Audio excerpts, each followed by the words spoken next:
Welcome back, everybody, to the Who Do You Like Here podcast. Another episode with me, Joey Cino, and the kid. This week, we're going to be going to Gulfstream for the Holy Bull Stakes. Nice little late pick 5, and a couple Derby prep race. We got some other Derby prep races going on, like Aqueduct and Santa Anita as well. We're just going to focus on the Holy Bull and Gulfstream. How you doing this morning, kid?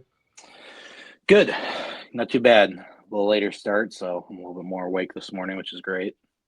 Yeah, Saturday. Like I said, I don't mind the Saturdays because we get to see the scratches, and there are some scratches in this late sequence that would have affected my ticket. So I'm glad we were able to kind of pivot here. So kind of a plus doing it on Saturday, kind of live. But recap last week. Good week at Pegasus, minus 4 to 5. Of course, 4 to 5.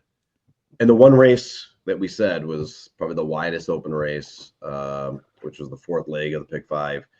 In race 12, we had 8 horses in that race, and still missed out. Yeah, it was by far the hardest race to handicap on the entire card. You know, there was just it was just too hard, too many horses, and it didn't break down the way I thought it was going to either. You know, like it was run totally different, but it's the name of the game, I guess. Yeah, that's racing.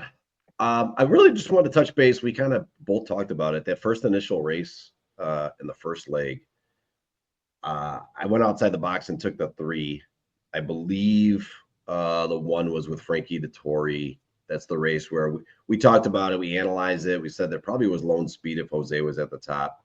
And Frankie goes out with the 1, presses early for almost the first half mile before he backed off, at least a quarter mile, forces the 3 to run these outlandish fractions, and then the 1 makes his move and still doesn't hit the board. Like, I don't understand that thought process to run the 1 that early in that race. I think he just misran the race. I don't know. I mean, maybe the horse wanted to go, but I mean, you got to know that your horse isn't going to have enough down the stretch. If they've saved a little bit of ground, not coming from the clouds, but if they sat farther back, they probably win the race. He was sitting second. Yeah. He could just sit second and let him run a 24 quarter. And I don't know if he was that scared that the 3 was going to run away with the race as the lone speed, or the fractions that he was running. I mean, if you push him for the first quarter, and then back off a little bit and just let him go. It's a long race too. It's not like it was a short race. So it's a long race. You had a ton of time to make up ground. But to sit that close to the pace that's murderous is the dumbest move you can make. I genuinely feel that Frankie Dettori lost that race, not the horse, because he just made a misjudgment on where he needed to put the horse. Because like I said, if he sits back a little bit further, he probably wins the race. The horse still had gas down the stretch. It costed them a placing because he didn't have enough left. He was a very capable horse in that race. Third by a length and a half. I mean, and after pushing so early and then having to sit back and then re-engage, I just thought it was a really unfortunate ride from Dettori on the 1, because I did like the 1 too, but it's nothing worse than when you handicap a race and they come out the gates, which is part of, as you know, part of racing is like, if you're going to predict how the pace is going to set, your horses that you expect are going to go out have to go out. And when everything's going to T and you're like, okay, and the 1 sitting second, perfect. This is exactly what I like. And then you see the 1, pressing the speed, and it's like, you're totally doing something you shouldn't be doing in the race. I didn't see it running out that way. It did. Obviously, the 3, I think, came at 5th. Petered out late through those early fractions. The 1 barely holds on for 3rd.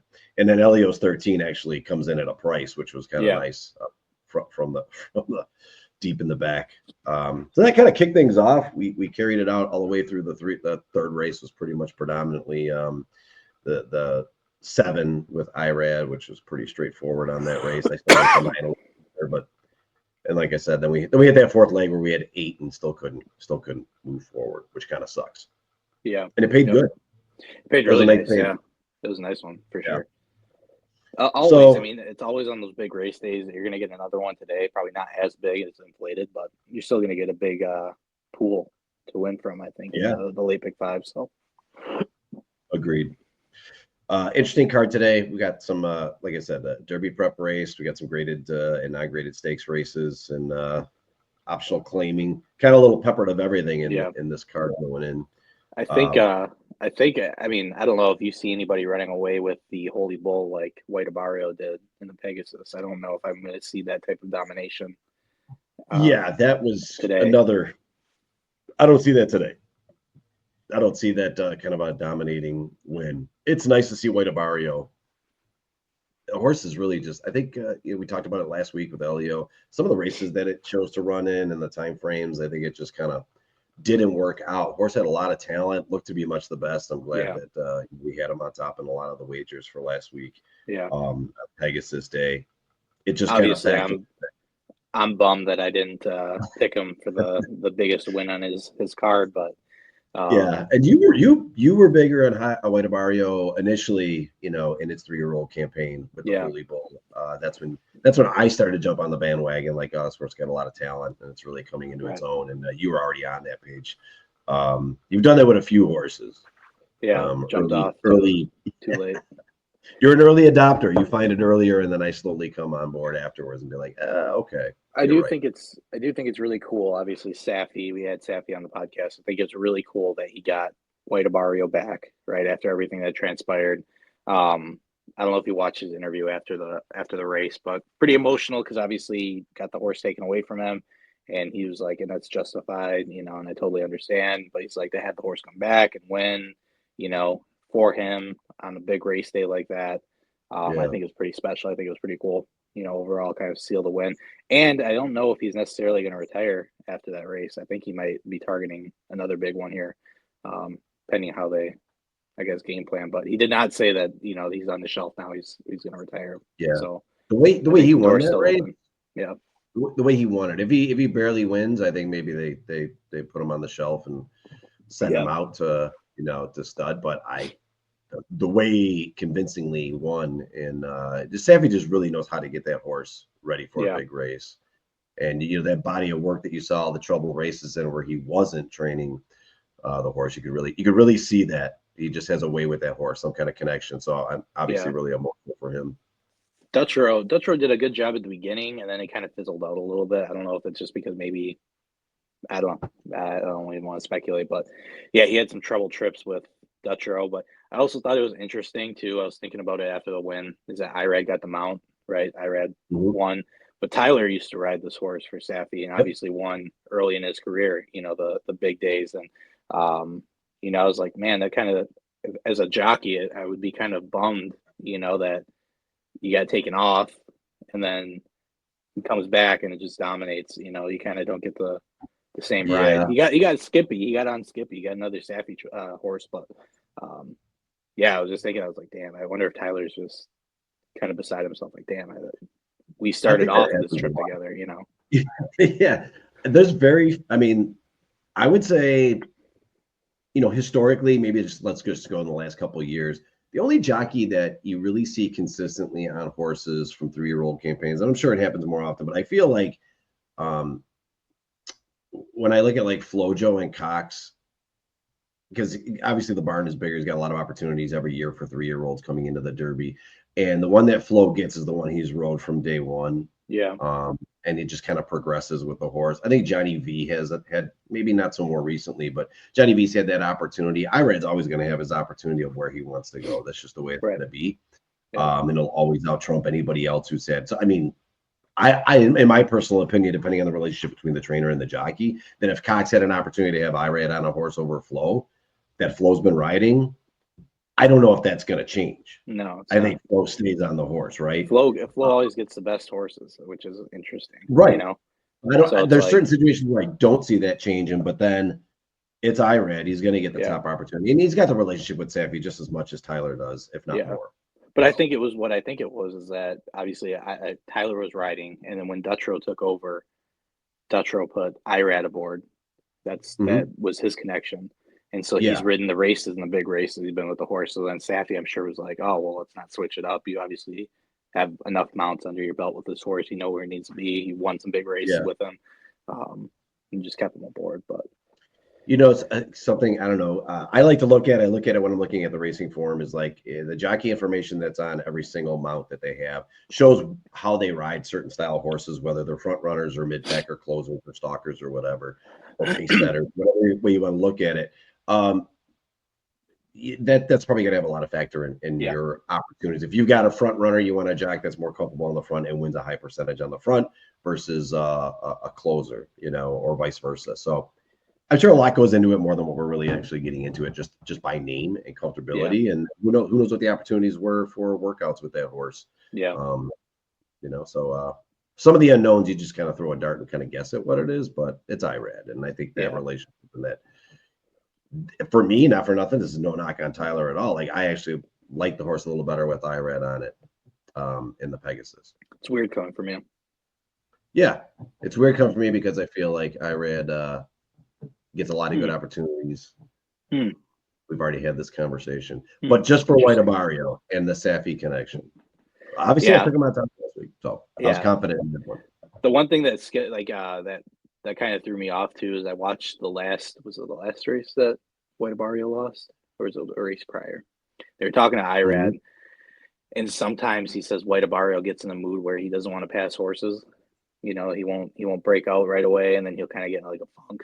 And obviously wasn't the case on Saturday, but played a little bit of a factor when I was talking about. I was like, what if he just doesn't have his best stuff? And then, but lo and behold, he dominates. Your statistic still holds true, though.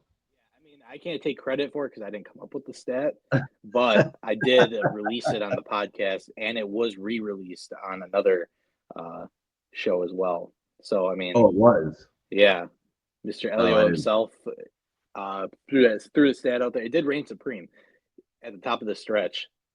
If you're leading at the top of the stretch, you win the race, and that's exactly what happened. They took the lead at the top of the stretch, and then boom, gone. Reign supreme since 2017, since they changed. Since 2017, since they changed the name to Pegasus, no horse has ever won not leading at the top of the stretch. And then prior to that, the only other horse that had to pass horses and came from a closing or like a mid-pack stalker was like 2012. It's always been front runners. Arrowgate or somebody, maybe?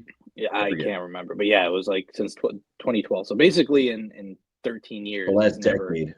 Yeah. The winner of the race has come from leading the top of the stretch. So something to take into consideration next year. Yeah. Yeah, that's exactly what he did. He took the lead at the top of the stretch and then blew everybody away. Yeah. The thing for White Abario, too, is that his last two races were like 7 furlongs. So they weren't putting him in the big route races, and this was a good opportunity, and he was second and first in those two races, as he should be in an optional claiming 82,000 condition that he won. But it was just everything kind of fit well, right? After the Mr. Prospector and now stretching out a little bit and back in the barn, and the workouts coming in were fantastic, and it's Safi and it's IRAD, and it's it just seemed like everything was coming to fruition for that horse to win, and it did. It was a great race, and it was a great betting race too. You still got really good prices on your payouts for trying Exactas with what I thought was should have been the favorite going in the race. Agreed. But overall, I mean, good to see him win. Good race day overall. Hopefully, we can get 5 of 5 this week. That's the goal here. Man, it's 4 tough. or 5 is getting to be a little bit old. Yeah, I mean, I don't know if we go to pick 6 so we can get 5 out of 6, and then you'll have the pick 5. Not necessarily, I guess. Interesting card though today. Like I said, starts off with kind of an optional claimer, and then we're finishing up with some prep races for Derby and Oaks. And like I said, the late scratches are really changing some of the perspectives of how I handicapped originally. So we had to go back and scramble, like I said, pivot. But I'm ready to get into it if you are. I'm ready. All right. So we're going to go, again, like I said, going to go to the Gulfstream Park. We're going to do the late pick 5, 8, 9, 10, 11, and 12. We'll start in race 8. This one, a little bit of a distance, a mile and 3/8. This one's on the turf. It's an optional claiming 35,000 condition, person 96,000 for 4-year-olds and upwards, which have never won 20,000 other than maiden claiming starter or restricted, or which have never won 2 races or a claiming price of 35,000. I haven't looked at the conditions as far as weather, if anything is off the turf today. That's something I haven't done. Probably need to do that before we actually get in, though, to see if turf is actually on. I haven't even looked at the weather, so I have no idea even if there's any moisture out there. I would assume that the turf is still on. If I had to make an assumption, I haven't seen anything this morning yet, so I would assume they're still on the turf. It looks like turf is firm, so everything's staying on there. I just, like you said, have not paid attention to the weather in Southern Florida. On that note, handicapping for the turf, the rail's at 17 feet, so it's a little extended out. Nothing dramatic. I don't know how much it really swings at 17 feet, but 17 feet is different than zero. I'm going to go all the way to the outside. I'm going to actually take the 12 in this race.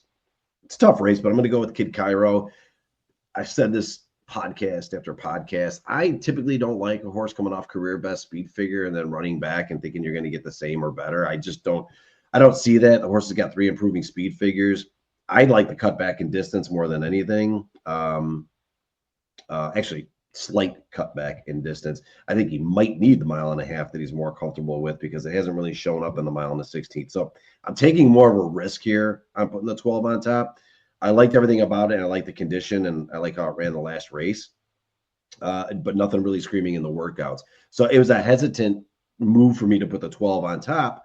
And I'm kind of rolling the dice here, maybe hoping maybe get a better price because I think that morning line is going to actually float up. I think the 8 is really interesting. Thomas Aquinas. So it's the first time gelding and stretching out in distance, which on this horse I think is a plus. Again, this is another one that's got 3 in the, well, I guess technically it's 3 improving speed figures, but same speed figure for the first 2 races, so technically 4. But I like the distance stretch out, and the workout since being gelded are really, really sensational. 47 and 3, going 3 back. Just look at the last 3 workouts. I guess that's really the target for me, is just going back to the last 3 workouts and saying, like, I can't see this horse not improving off of how it ran the last race. And I think if you like the last race in general, I think you're only going to get better. There's nothing really here that I can say I really like other than a nice strong move and a little more forwardly placed. But I think there's something here for Ian Wilson and Luca Panici on the 8. So I'm going to make sure I have the 8 on second. I also like the 2, Leantharis. Now this is Tyler and Bill Mott. A good team up here lately. The 217, 2 back, pretty strong numbers here. Beaten favorite last time out. That's probably going to be the odds on favorite. Makes a lot of sense to throw in there. I do like it in the underneath. I just don't want to take it on top. I'm trying to go with a price. And then my last pick underneath for the exotics, 10. Steadfast Resolve, Castellano, George Weaver. Going to be coming off the pace. Huge jump up in class, but I think stretching out in distance helps. The workouts are pretty decent coming in. So kind of a scramble here. Not my most confident race, but I'm going to go 12 with a hesitancy, 8, 210. Yeah. I'm going to land on a totally different horse. I'm landing on the 6, Tennessee Lamb. It's Luis Saez and George Arnold. Horses in really, really good form. Last 3 races, either first or second. Last race being their best race, 89 speed figure.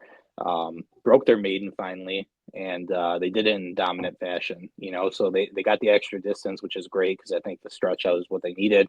And then were able to pull away and really didn't look back. They got to the front and they just kind of led the entire race, which is what I kind of handicapped this race to be, is just somebody that's going to get to the front, nurse the speed, and then go. One thing that obviously does scare me is that it doesn't look like this horse is necessarily a turf horse if you're looking at the form. Yeah.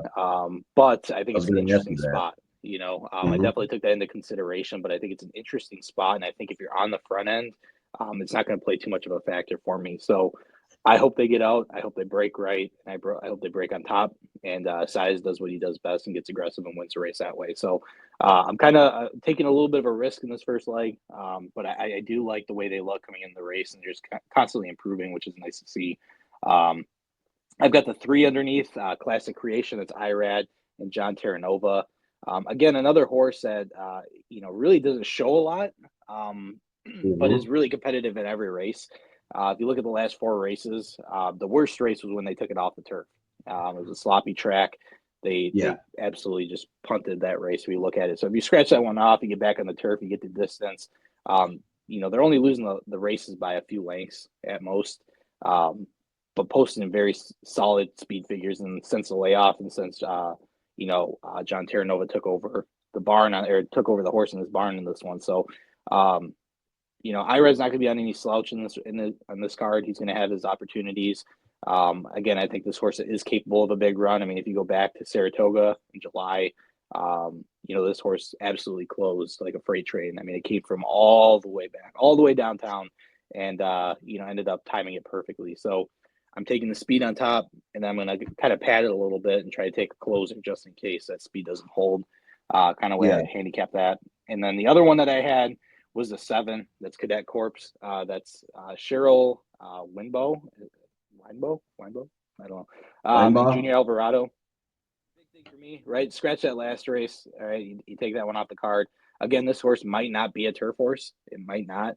But I know, and I think everybody else knows from listening to the podcast, that when Junior Alvarado has horses in the race, if Junior Alvarado is not on one of those horses, he's taking a different opportunity and taking something that he thinks can win. And this is why I'm kind of aiming this horse. If you scratch that last race, this horse has run significantly better speed figures than a lot of the horses in this race. I mean, he's sitting consistently in the 90s.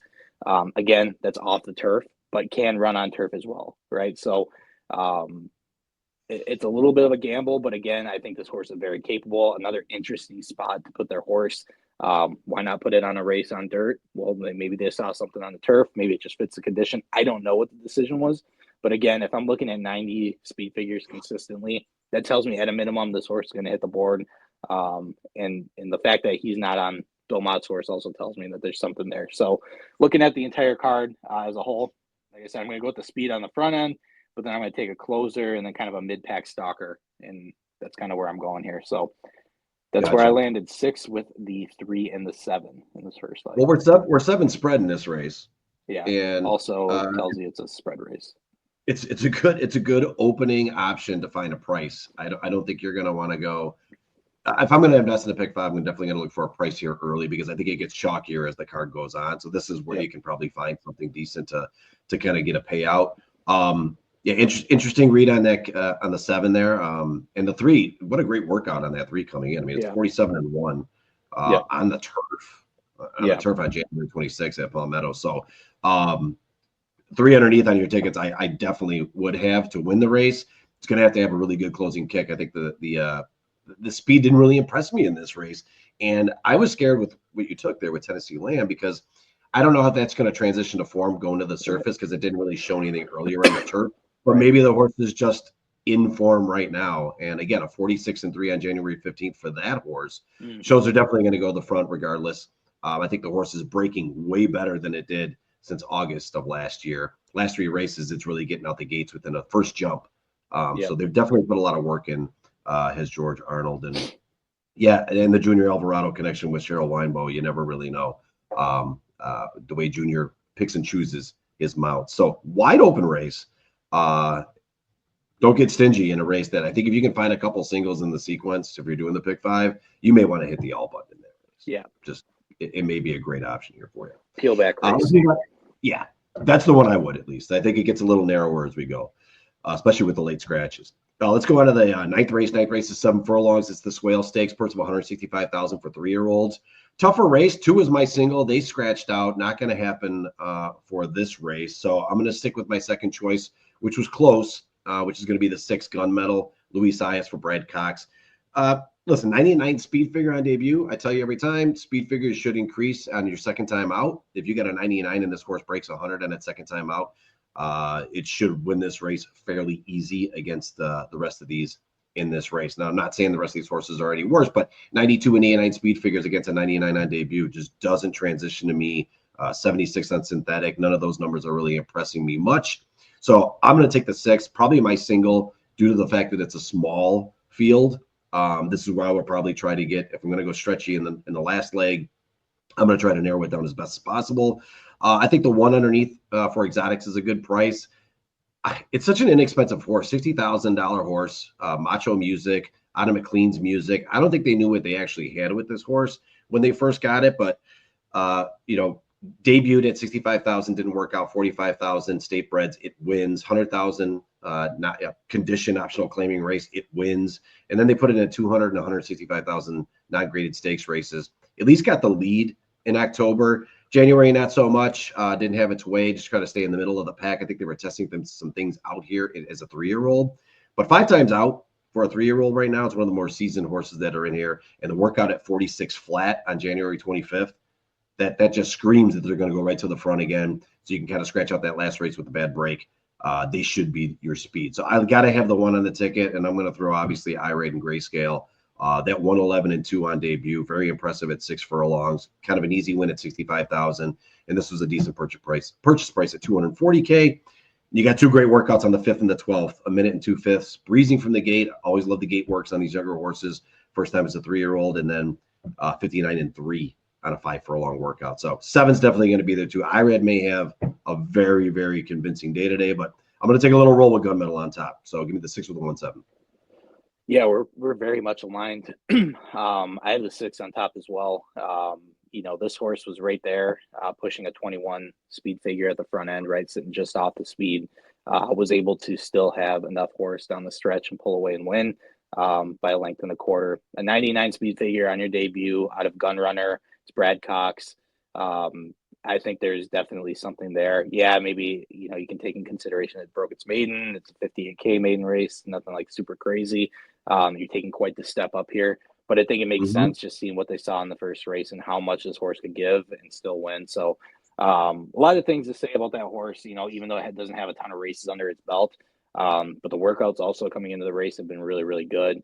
Not the last couple, but the ones prior, when they're really, going on this horse, some bullet workouts. So it looks good. I think they're fresh. They're coming into the race.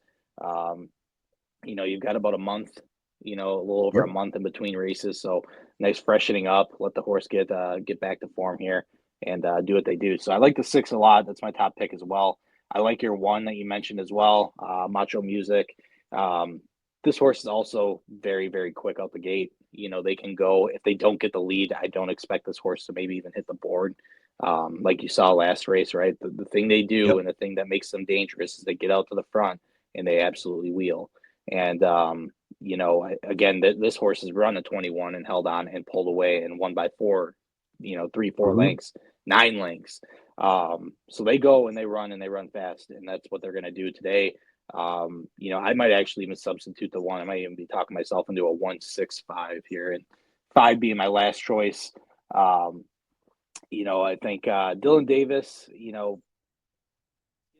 not getting a ton of mounts, not getting a ton of premier mounts, but when he does have something underneath him, he does take advantage of the opportunity. This horse obviously rode in the Breeders' Cup, didn't do much, but again, says to the quality of the horse, shows that, this horse was legit. Even at a high price, you still have to be a legit horse. And when you look at the body of work compared to everybody else, I mean, he's got that under his belt. He's got a grade 1 and a grade 3. Nobody else does.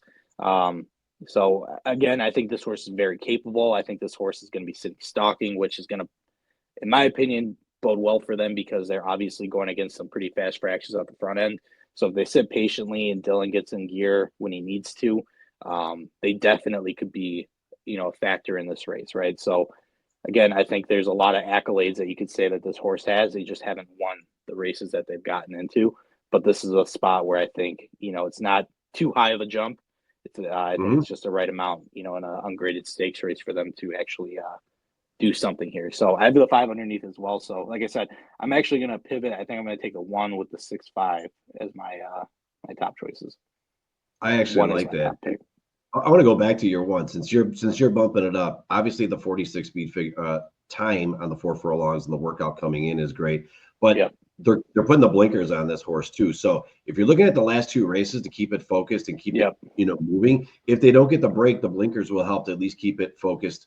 I think they're going front. They're going to try to keep it doing business at the front end. So the blinkers on gives me an additional bump that I think the 1 is definitely going to be the one you want to beat. And if you look at the form, right? So a couple things, right? So they went a mile last time out. It was their worst race that they've ridden. I think it's too much distance. So now you're shortening up. If you look at the 4 races prior, they had the blinkers on each step of the way. And them taking it off in that last race and then also not breaking on top kind of shows that maybe the blinkers back on was the move and should be the move. So I think they're learning from their mistake. And, I think they're going to, like you said, they're going to go. I have no doubt in my mind that if they break on top, they're going to be very difficult to beat on the front end. So, yeah. And with the scratch of the 2, I think that bodes even better as far as getting that lead in the front and being able to persevere. I like that. Good handicapping on that race. 1 is definitely, I don't even know what the odds are on it, but I would expect the 1 to still be a price. I think the 6 would probably be your your favorite now, the 2 scratch. Yeah. We're going to see. Don't forget Charlie's to blame's in that race. No, it's the next race. No, I'm like, oh, I got to talk about that one. It's the next race. I'm like, wait a minute, why didn't I talk about that? All right, let's go into the 10th race. 10th race, the mile on the 16th on the turf. Kitten's Joy. It's a purse of $165,000 for 3-year-olds. And I'm going to go mid-pack here. Going to go with the 6 test score for my top pick. This is Tyler Gaffalione and Graham Motion. Not a combination you're seeing too often here at the Gulfstream meet, but one of the better trainers. Hasn't had the best of times at Gulfstream. I mean, 23 opportunities for Graham, doesn't have a win. I think finally gets the win in this race, and teaming up with Tyler a few times amongst those opportunities. But test score gets the nod for me. Workouts are average. Horse works the same way every time. Has worked on turf and off turf. Just coming off the pace, and I think that's what's going to set up. There's a lot of early speed here, a lot of small sample size of horses that have gone to the front and won on debut.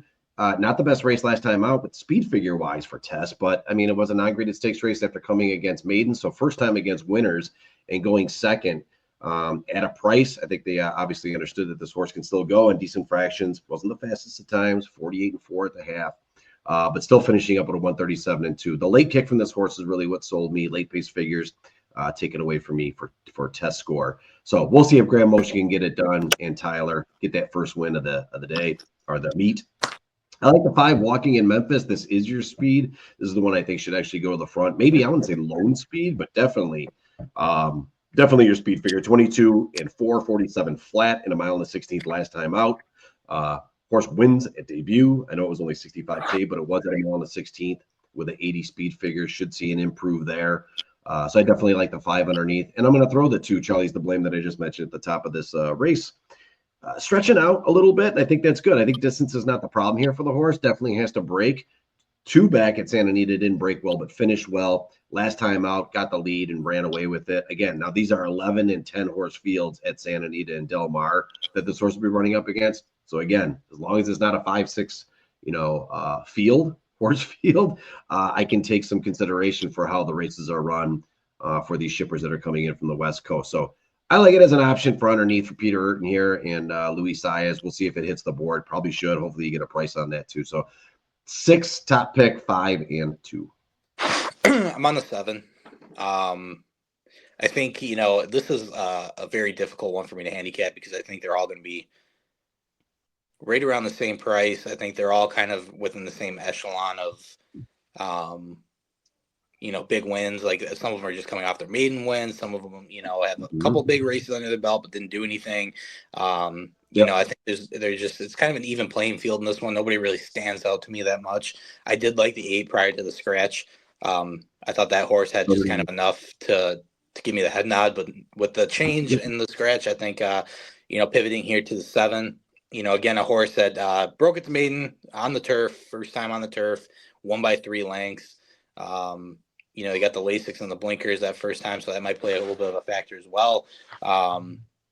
But then came back next time out on the all-weather and still won. So I think they're in their winning ways. I think they've got some progression there. This horse that's just off the speed can go to the front if they need to. That's what they did on the turf. They sat and then they said, okay, we're going to take it and pulled away.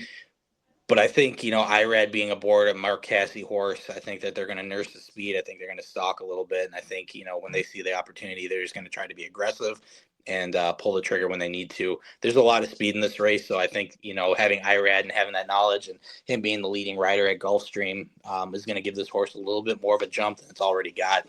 So back-to-back wins, taking a look at that after the layoff, back-to-back in their winning ways, consistent speed figures, very consistent in the way they ride. And you're getting the best jockey at Gulfstream right now. So I'm going to take the 7 as my top choice. Underneath, I like the 2 a lot. Again, Saez really has an opportunity just to put this horse on the front end and go. But again, with all the speed in this race, a couple other horses that probably are going to go as well. I think it's going to be a little bit difficult. They broke their maiden at 54K. They tried that twice, took them 2 times. They also tried to break it at 75 and couldn't get the job done. So the relief in class at Del Mar, shipping as well, I think doesn't give me a whole lot of confidence that they can win the race, but I think they can definitely be competitive. Also depends on how the horse shipped. But again, this horse just coming off the layoff, getting it freshening up. They broke their maiden. This is what we got to do. You're getting sized. Who's going to be aggressive out the gate. Definitely can be on my card. I just don't know if they have a ton enough to win. But I'll have the 2 underneath, and then the 4 Tiz Dashing, John Velasquez and Barclay Tag. Again, a horse too right here. Very consistent speed figures. They broke their maiden. They took a jump up to a ungraded stakes race. And just lost, right? So this is kind of one of those races, a sneaky race for Johnny V, where he ends up kind of flipping the script on everybody else and wins it easy. It just seems like that kind of spot for me. But again, on the turf, the distance isn't going to be an issue. They ran the distance last time, or a little bit shorter. Right? No, they ran the distance last time. Again, closing perspective or stalking perspective, that's what the route they're going to take this time. I don't see them changing that up at any point. So, and Johnny V, who's been pretty quiet, so that's also scary because that means he's about to explode at some point here. So, I like what I'm seeing there. Very consistent, and it could be very easily, 2-0 in his first 2 starts. So, that's where I landed 7 with the 2 and the 4. This one. Yeah, the 4 was my first to pull off. Probably adding it back on the ticket with the late scratch. But a couple things on that 4 Tiz Dashing. The small barn here, right? Barclay Tag doesn't have a lot of horses at Gulfstream Park, right? Five opportunities, does have 1 win and 3/3. So, I mean, he's 80% in the money on the small barn opportunities. And like you said, Johnny V, always sneaky. The workout on January 15th on the turf at Palmettos, 58-1. That's pretty good. I wouldn't even throw out the 46-3 last time out in 4 furlongs. So this horse has a lot in the tank here. The 2 speed figures of 80, probably going to see a huge improve on that horse. I love it underneath. Maybe it does have enough to go ahead and pull this one off. We'll see. We can go to the 11th race. 11th race is going to be the Holy Bull, mile and a 16th. This one's on the dirt, obviously. Grade 3, purse of $265,000 for 3-year-old. It doesn't get much tougher when you go into these early races and you're starting to talk Derby on these early Derby prep races at the end of January, beginning of February. I'm going to take IRAD in this race, guns loaded for Jose D'Angelo, just for the simple fact that the 98 speed figure 2 back and breaking its maiden was really, really impressive. And then coming back in a $165,000 non-graded stakes race in the Mucho Macho Man. Another one, first time going a route. Hung on to win. We are stretching out a little bit. So my only concern is the distance for this horse. It definitely will be at the front. It definitely will be sitting there either first or second. It has that tactical ability to sit off the speed if the early fractions are too crazy. But in 6 furlongs, I was able to run 21-44, and now we're running 24-47-3 first time at a route. So a little nervous on this one, but the workouts are strong. 47-2. That's a 4 furlong workout. Again at Palmettos on the 18th of January, and then a 5 furlongs in a minute and 1/5. So speed, not the problem. Front running style, gun runner. This should be the one that everyone's probably looking at. It's winning the race. Maybe the odds-on favorite. I like it considerably. It's going to be my top pick. Underneath for action, got to put Ferocious in, Castellano and Gustavo Delgado. Not the greatest race in the Breeders' Cup Juvenile. A little bit outclassed, but still only 4 lengths off after coming from the clouds trying to close it out. I like that kind of a finishing move, and I like the 36-3 workout on December 28th. So we'll take that one. We'll also take the 3, Tappan Street. This one's a little interesting. 1 time out, 89 speed figure, looking for an improve there. Second out, that was at 65,000 at 7 furlongs. I like the stretch out. I think it's going to improve in the January 19th workout of 5 furlongs in 1 minute and 1/5. That's a plus for me as well. So let's make sure we have the 3 on the ticket underneath. And then I'm going to go with the 6, Burning Glory, Tyler and Bill Mott. Another connection here, another off the pace. That last race, that half 45 flat, was able to chase him down and finish with a 135-2 at a mile. I think he's going to love the distance here.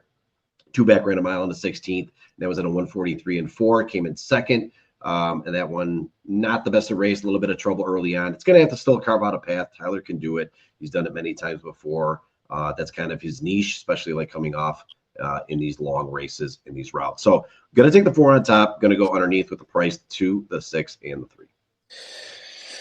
We have all the same horses, except different order. Yeah, different order. I've got the 2 on top. I think Javier and Gustavo Delgado. I think they've got the best horse in this race. I maybe he's not going to be the favorite. I thought he was going to be the favorite just because of the fact that he's ridden in 3 straight Grade 1 races, and obviously hasn't gotten the job done. He's finished second in 2 Grade 1 races, and then that last race in the juvenile, just was not their best effort. You're going against Citizen Bull. Not the best opportunity for them to win it. But be that as it may, you're still running in Grade 1 races, right? And Grade 1 company. So I think that this is a good class relief for the horse. And I think if they ran, in the hopeful and the futurity, if they were running in Grade 3 races, I think they probably would have won both those races. They're just going to again, some monsters there. So I think this is a good spot for Javier and Gustavo. I go back to the analogy when you're playing, AAA baseball, and then you get pulled up to the majors. You go to the majors and you're slumping. You drop back down to AAA and you start playing unbelievable baseball, right? So I think that class relief is exactly what you're going to get here. I think you're going to Grade 3 company rather than Grade 1 company, and you're going to run the same races you've ran every single time. You're going to sit stalking and hopefully have enough horse on the stretch to win. And I think that's exactly what's going to happen. They're very patient and they know when to go. But when you're going up against monsters, it's hard to do that. So the class relief is a big thing here for me. I think the 2 is really, really strong. And if I was personally singling, this is probably my single, just for the simple fact, again, the company is running in to now Grade 3 on your 3-year-old campaign. Lots of different, angles you can look at, but really good horse coming in the race. So I like the 2 a lot. I've got the 3, Saya's. On a horse that broke its maiden at 65K, very impressive. Like you said, speed figure 89 first time out. Workouts have been great coming into the race. It's Brad Cox again. It does well, when he changes the distance up and, you go from a sprint to a route.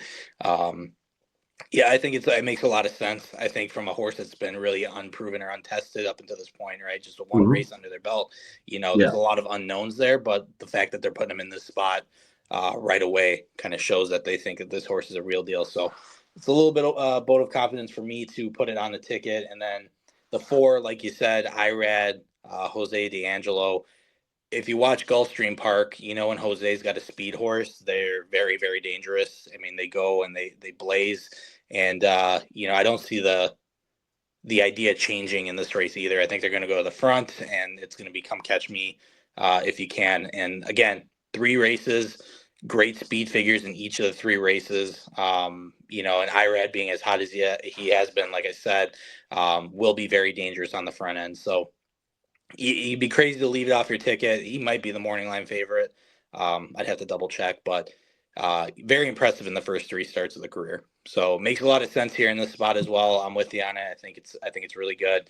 But we'll see if the little added distance is going to do anything. And we'll see if that class jump has any factor. But overall, I like the 4 as well. So 2 with the 3 and the 4.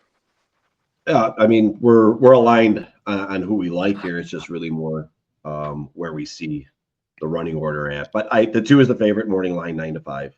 Okay. 4 with IRAD at 5 to 2. I just think that IRAD factor is going to bring that number down, and probably won't be the favorite going off. Ferocious as well should be due to the class to be the favorite, but you're going to get a lot of money going on IRAD. So those are your top 2 choices. They make the most sense in here. The 3 at 3 to 1 on the morning line probably is the only price horse that we've talked about here that probably has the most sensible opportunity to hit the board. So it could be really chalky. Again, maybe this is the single. Maybe putting Ferocious on top is the key here to keeping your ticket kind of down to a bare minimum. Let's go ahead and wrap this up. Let's go to the 12th race, 7 furlongs. It's a Grade 3 forward gal. This is a $165,000 purse. These are for 3-year-old fillies. You just came off and said that this is the race you would probably single, and I'm going to give you what I think this is the race I think the single is, and that's definitely the 9 Roja Rita. Safi Joseph and Edgar Zayas is the one that makes the most sense for me. The combination 92 speed figure on debut. That was a maiden 65,000 at Gulfstream Park. We're stretching out. The horse won by 16 lengths, had it in hand at 7 and still stretched out with a 111 and 2. So running a 46 and 2 blew their doors off. It was a field of 7 and it was a maiden race, but really, really impressive. That was in November, on the shelf for a little bit. It's had some really good workouts. The January 10th workout, another gate work. Again, solid on the gate work. 5 furlongs in a minute and 3/5. So the horse is definitely going to the front. It's probably going to win by 4 or 5 easy. It's my lock of the week. I'm going to put the 9 on top. I'm just looking for prices underneath to try to make this somewhat, I guess, pay out for me. I'll take the 2, the Queen's MG. I like this one. The 60-day gap was the big swing here for me. Last ran a lot, 3 races in Saratoga, last one on off track, then took it 60 days. They came into a non-graded stakes race, 150,000 in the Tempted. That was at a mile, first time running a route. Not bad, 3rd by 5th lengths at Belmont at Aqueduct. And then it's been on the shelf since. The workouts coming in are good. It's IRAD. It's Safi Joseph. Going to make a lot of sense for it to hit the board. So I see them finding this as a good opportunity. The 3, Justin Queso. That's you, just in case. First time out debut, 90 speed figure, 2nd by 1. So hasn't broken its maiden yet, but it was a great race. No, Joe Bravo. It actually won the race. They placed. Oh, they got the DQ. Yeah, the DQ. They placed them got first. the DQ. But until it wins on its own, it's still a maiden, I guess, to me. So I'm going to call it a maiden coming in. But listen, that 90 speed figure, regardless, you're going to see an improve on that. And that puts it well in contention in this race. 59 flat workout like on January 18th for 5 furlongs. I'm sold. Make sure the 3's on the ticket as well. And then I'm going to go all the way to the outside. I'm going to take the 11 Stunner, Brad Cox, Tyler Gaffleone. 2 non-graded stakes races, 4 times out, 2 wins, 2 seconds. Lost to the 6th last time out at a price at a mile and a 16th. Don't think you're going to have happen again.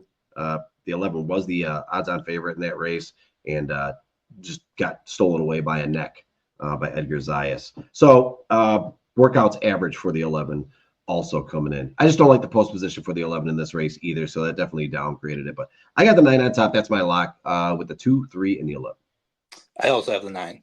I think you're spot on. I mean, win by 16 lengths on your debut, even if it's at 65K, which isn't, a slouch by any means, but 16 lengths on your debut is something you don't see very often. It's highly rare to see a horse dominate like that first time asking. So yeah, I'm with you. They look good. They've been training well. It's Safi, it's Zayas. That's a dangerous combo when the winter meet's not around because those two just link up and win at an unbelievable clip. So yeah, I'm with you. I'm not going to go too much to this one. I mean, you can look at it yourself, but wildly impressive for a first start and very much going to be on my ticket as the top choice. The next horse I have is the 3, the Justin Queso horse. Yeah, they got placed first, but they ran a pretty good race. I mean, they sat with the fractions, they sat with the speed just off, but were able to, come down the stretch and win. Obviously, a little bit of bumping there and change the race, and they probably could have won. That might have caused them not to win. You might just see them, come down the stretch and win that race if there wasn't any bumping or disqualification in that race. So I think it's I'm choosing it to be 1-0 when it starts. But again, the stretch out and distance is going to be a little bit of a question. You're going an extra furlong, so either that's going to be really good for this horse, or it might not even make a difference if that. If the was it the 9? Yeah, the 9 just pulls away. But the stretch out in distance, going a little bit further, you get an opportunity to maybe sit a little bit further off the speed this time. You don't have to go right away. So maybe it won't make that much of a difference. But Joe Bravo getting the mount for Ian Wilkes. They don't team up quite as often that I'm seeing, but it is an interesting spot for them to team up here. And, 1 for 1 in the combination there. So I like the 3. And the 7 is where I landed for my third choice. That's was it Eklatant. I don't even know how to say it. How do you say that name? Eklatant. If you scratch that last race and you look at the first 2 races, this horse could be your top choice, or it could be in the running for top choice. The last race they finished 3rd in a grade 2 race, right? So they took a wild step up, big jump, still hit the board, just did not have what it took to win that race. So now you're dropping here down to a grade 3, and you get a little bit of that class relief, and a horse that's also going to sit stalking and wait for their time to go. Won 100,000 stakes race, open company race. Sorry, not stakes race, open company race with Flojo. Obviously, Flojo's not here this week, so you get the next best in line, and that's Saya's where obviously they team up and do quite a bit of business as well, but an 89 and a 90 speed figure in those first two races. So they were within form. They took a big jump. They ran an 80 speed figure, finished third. Was not their best showing. I think you're going to see an improvement from that. A vast improvement from that, I would even say. I think it's a good spot, and I think that definitely on the ticket if you're playing the pick 5 for sure. Gotcha. So you've got 9, 3, and 7. Correct. Okay. Nice. That's your pick 5. At Gulfstream Park.